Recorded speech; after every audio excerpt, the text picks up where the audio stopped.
you guys, welcome back to my channel. If you guys are new here, my name is Brandy and we talk about all things freelancing, working remote, and creating the life that you want.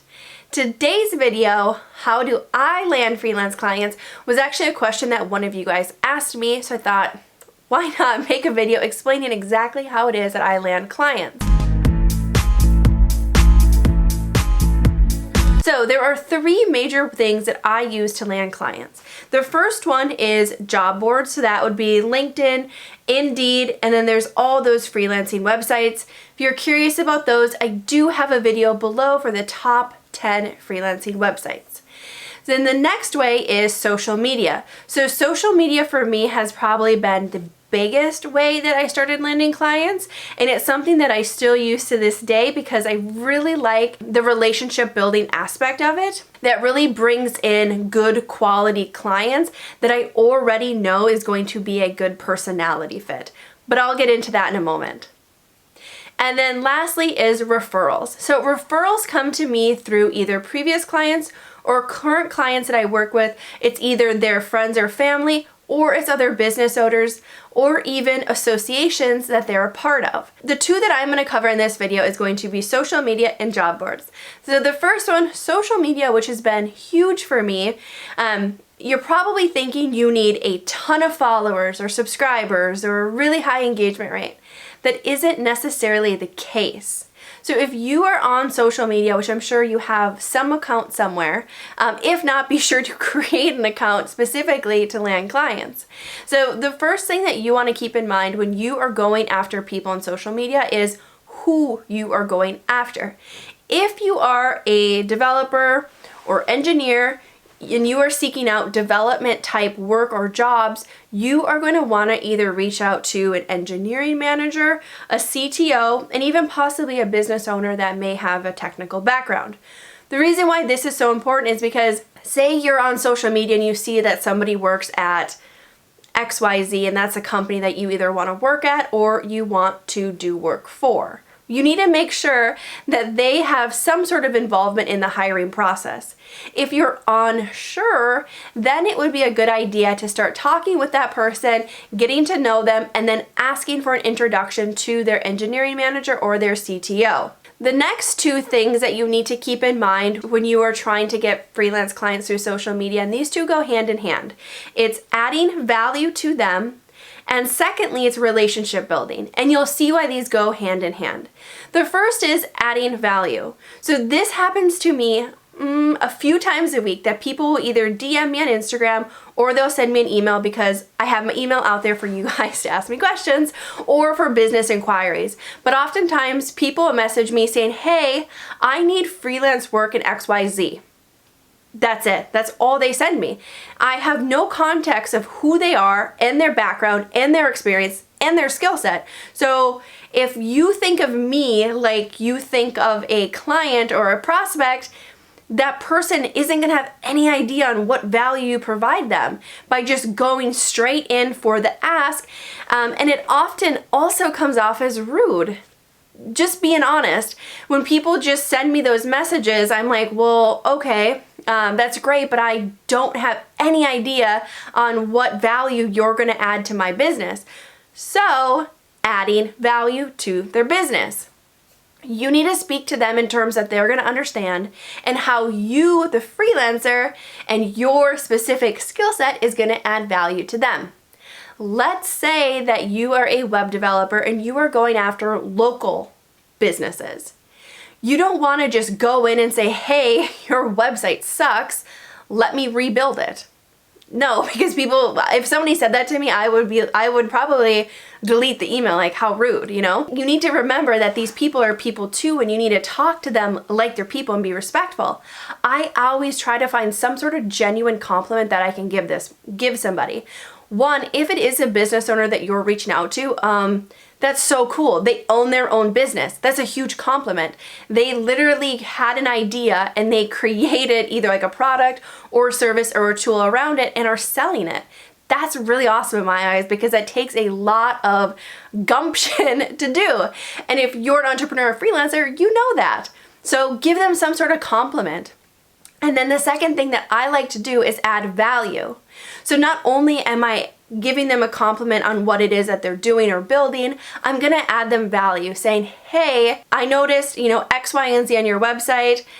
If you do this, or if you use this tool, this will actually help with conversion, blah, blah, blah. So I will sometimes even give people, if the relationship continues to build, I will give them a complete blueprint of instructions on what they could do to either convert customers better or to do better marketing ads, or how they can better, build their website or adapt their website to convert users to customers.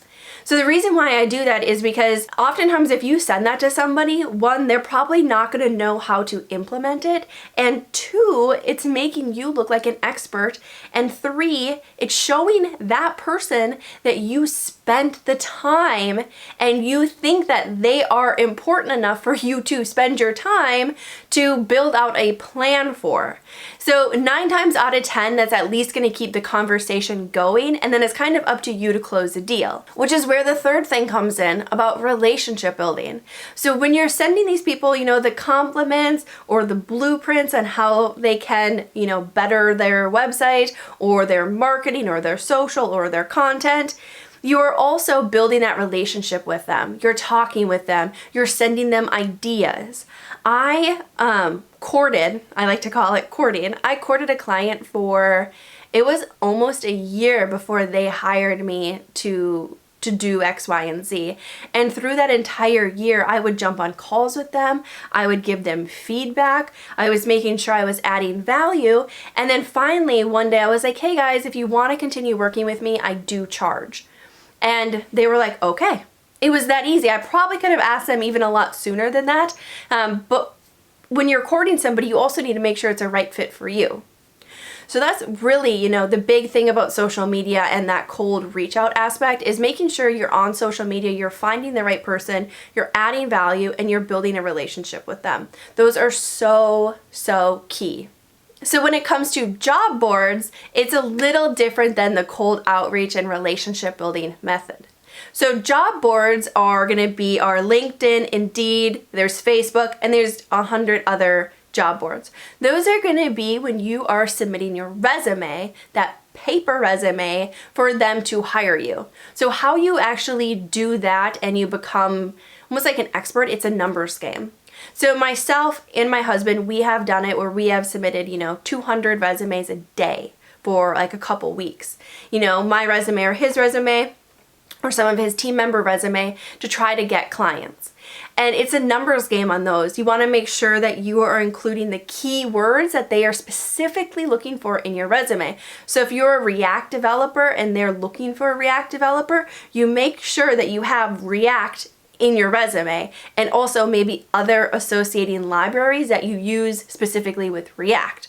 Why? Because oftentimes third-party websites like that or third-party applications, they're going to use just a reader to scan to make sure that you have the keywords that match in association with the job listing. But if you're using maybe a smaller tool or a smaller website and you're just submitting your application, maybe not through their portal, but it sends you to that company website, you still want to make sure that your resume is up to date and it utilizes keywords. You also want to make sure that your experience lines up with what they need. I don't mean that you need like the 5, 10 plus years of experience that oftentimes jobs say they need, because I've seen that and I've applied for those jobs and I've gotten them. And like I've said in other videos, I have about 6 years of experience. So what I mean is that you actually have experience in building or creating what it is that they need you to create for them. That would be something that you would want to highlight early on in your resume. On your resume, when you're submitting for these jobs, you want to not only have, your experience in the chronological order, but you want to highlight the tools, the frameworks, the libraries, all those things that you know, because those are also keywords that could be searched. And lastly, you want to make sure you have a really good cover letter. So a cover letter for those types of job boards, you want to make sure that you're speaking to that specific job listing's needs and you are providing solutions in that cover letter.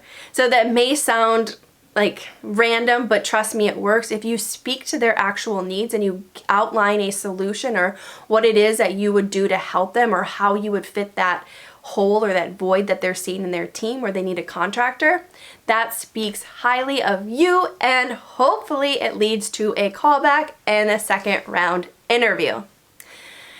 Whew. All right, you guys, so that covers how I land my freelance clients and how you can actually take what I do to land your own freelance clients.